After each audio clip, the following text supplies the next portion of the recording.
Bisikleta kasi sobrang laking tulong yun sa akin kasi dati mabarkada ako. Yung yung tipo ng tao na hindi mabubuhay ng walang barkada. Yung tipong masyado kong independent sa mga kaibigan. Na-addict ako sa pagbabike. Kaya ko naman palang maging masaya na ako naman. Nabago ng at talagang mas masaya talaga. Saka yung sense of freedom mo. Yun ang alam mo yung pag nagbabike ka, parang may sariling mundo eh.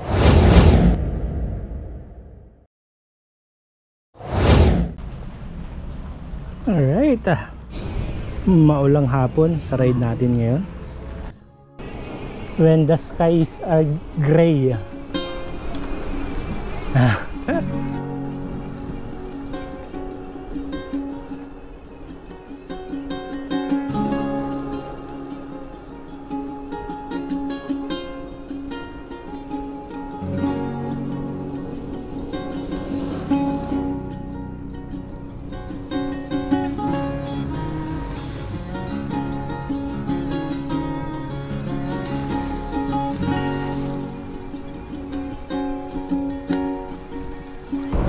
Dito na tayo sa Pala-Pala.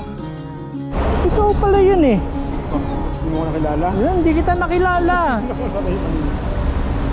Wala kang dalang jacket. Carry lang. May dala lang ako para na set. Ito yung isa sa makakasama namin sa Mindanao. Ang taga-diet ka talaga. Sir? Informado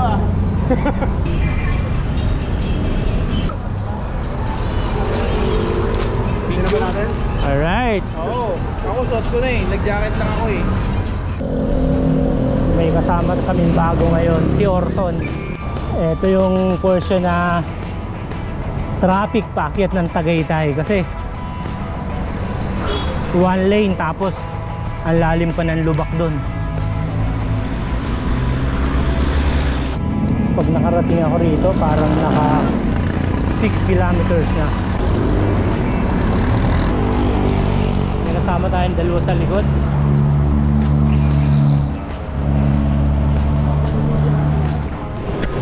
Familiarization yung ride na to. Familiarization no. Dito na tayo sa Premier. Silang. Oops.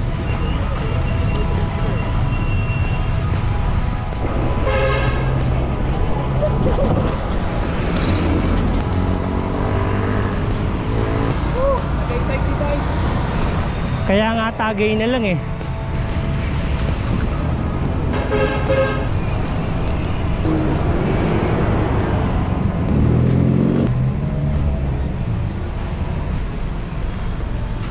Hiha! Ayan guys, so sobrang tagal nating umakyat ng Tagaytay, may bago tayong recruit. Yung maganda biglaan na-recruit namin ni Lester.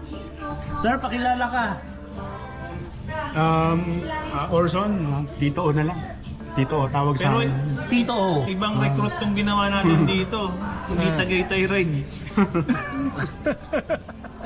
Unang yaya at Mindanao agad. Unang yaya, sumama agad. Pero yung Mindanao, pinaplano ko na talagang mag-Mindanao kahit sabi ko ako lang mag-isa.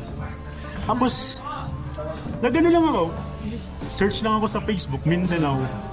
Tapos lumabas ka agad yung post mo. The Road Journal.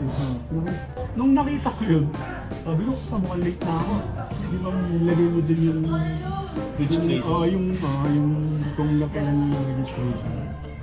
Tapos nagbaka sakali ako. Nakita ko rin tinawag ni Master. Sa kanya ako actually PM eh.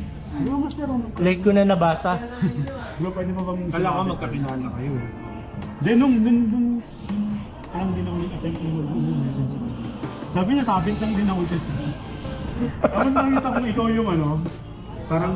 Salarin. Ikaw na yung piliin ko. Tapos sabi ko, wala na. Sabi ko, sayang.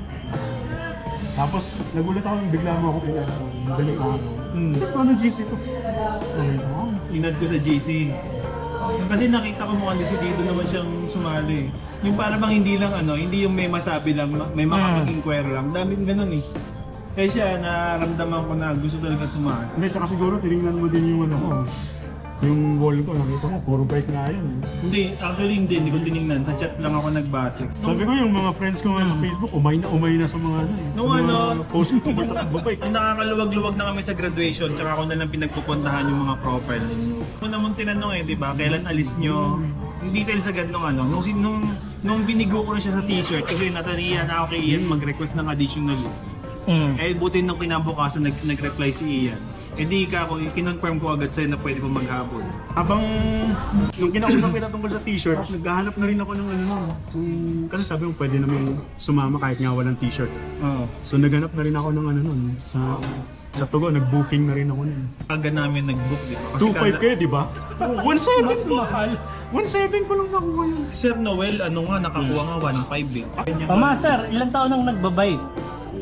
Matagal na akong mahilig sa bisikleta eh, BMX pa dati. Pero yung hardcore na ano talaga na pagbabike, nung pandemic.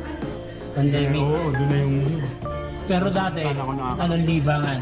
ano lang. Dati, yung mga ginagawa natin dati, sa range ng age natin, inom, barkada.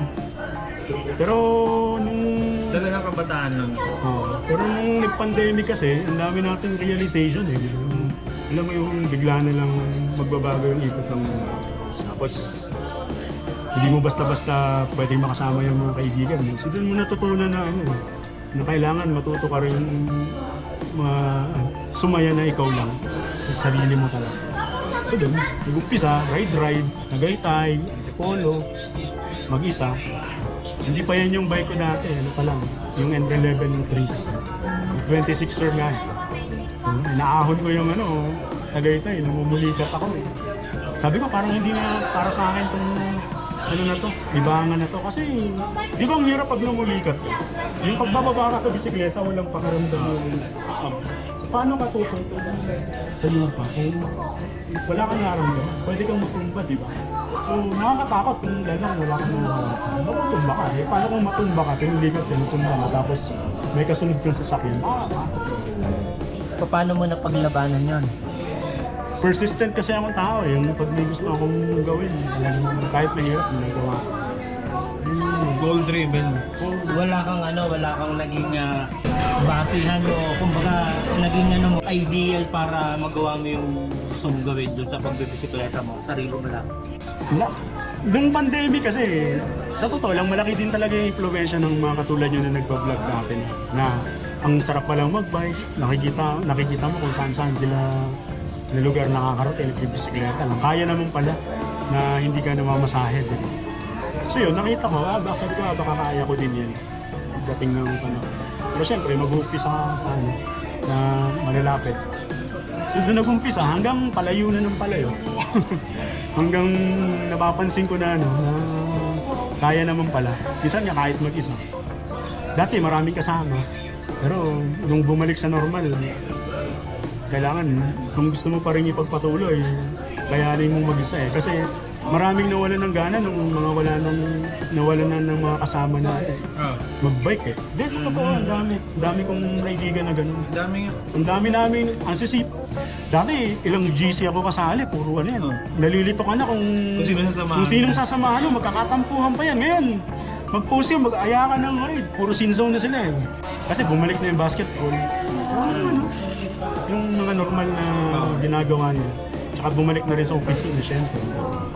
Wala nang time na mag-bike. Pag day off nila, syempre sa pamilya na. Tapos, syempre may mga responsibilidad rin sa buhay. Hindi rin basta-basta mapayagan na mag-ride.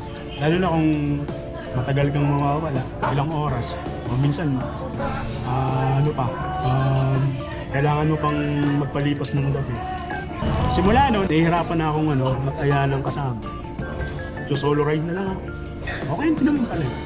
Basta kailangan ka lang. Importante lang sa pagbibisikleta, ready ka lagi. Siyempre, kailangan may kailangan pera. Para kahit anong mangyari, yung ATM mo, may cash ka.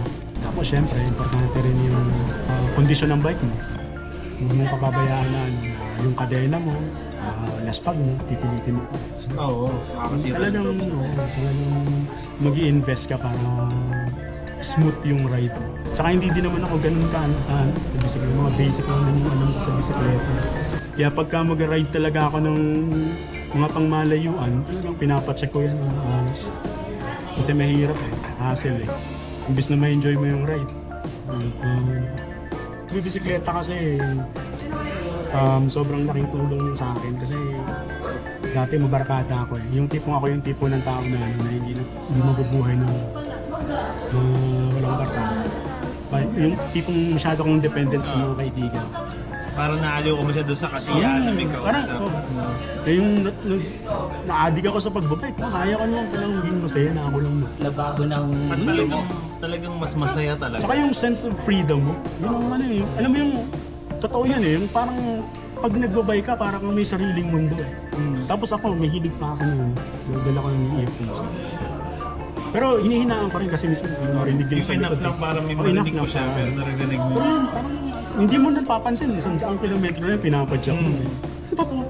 Hindi mo na nga tinitingnan yung yung cyclometer mo. Bukod sa maganda sa katawan. Maganda rin sa mental health mo. Oo, totoo yun. Saka yung determination mo na maboost mo, di ba? Oo. Tsaka iba kasi yung pakiramdam na yung tipong tulad ng pupunta ka ng Baguio, Baler, Bicol. Then, narating ko yan pero gamit ko yung sariling lakas ko. Hindi ako sumakay ng hindi ako nagmotor, hindi ako nag-commute. Iba yung sense ng yung fulfillment. Sobrang sarap sa pakiramdam. Sabihin nga nila, parang naman loko-loko, pumunta ka dyan, pinicturan mo lang yung bike mo, tapos yung pinuntahan mong lugar. Hindi naman kasi nila maiintindihan kasi hindi naman nila ginagawa. Ano yung masasabi mo rin sa mga na nag-quick bike? Kung kaya pa ng oras nyo, kasi alam ko naman na balik na tayo sa normal bike kayo ulit. Kasi iba pa rin yung pagbibisikleta Iba yung nadudulot yan yung mga benefits sa katawan natin. Lalo ngayon na balik na naman sa normal.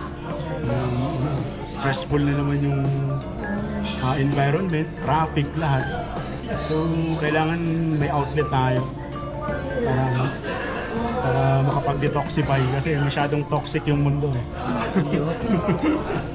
Masasabi mo, Lester, sa bago nating recruit? Wala ka. Kumbaga talagang first time tapos nag-share pa nung niya. Hindi, malalaman malakas tumatakbo mag-isa Hindi, pag nagra-ride ng mag-day na mag-isa. Mahirap doon, kalaban mo sarili mo rin Pagka nag-ride ka mag-isa. Minsan nag-ride ako, walang plano. Kung lalabas ka lang, dala mo yung bike. Lalabas ako, dala ko yung bike ko. Tapos kung saan ako dalhin. Kaya lagi kong dala yung yung ATM ko, tsaka wallet ko. Para kung saan man ako ready. Makarating, ready. Ako naman yung taong interesting sa mga invite sa akin na hindi ko pa napupuntahan. Pag pinapanood ko nga yung mga videos po, dami mo na rin napuntahan. Halos buong North yata na mo na yun. North pa rin? In between. Marami pa rin. Thank you for sharing. Dami na nun. Sa susunod ulit. Malamang marami pa siyang ilalabas Malamang along the way ilalabas. Mas maganda pag sa sa ride. Ayun. Oo. Yun na yung kwentuhan habang bibisikleta. Anong oras na ba? Pauulan at umaambon pa rito sa Tagaytay. 11:45. Lamig. Familiarization ng Mindanao Divide. Puro moist. Humina na ang ambon. Alright. Paano, Master? Salamat. Sira stoplight. Ingat, ingat. Dito na ako. Aakit ako dyan. 1.6 kilometer lang yan. Salamat sa susunod. Pagka free. Dito na tayo sa bahay. And the Strava is 52.404. Yan yung ride natin with Orson and Lester. Thank you for watching. See you around.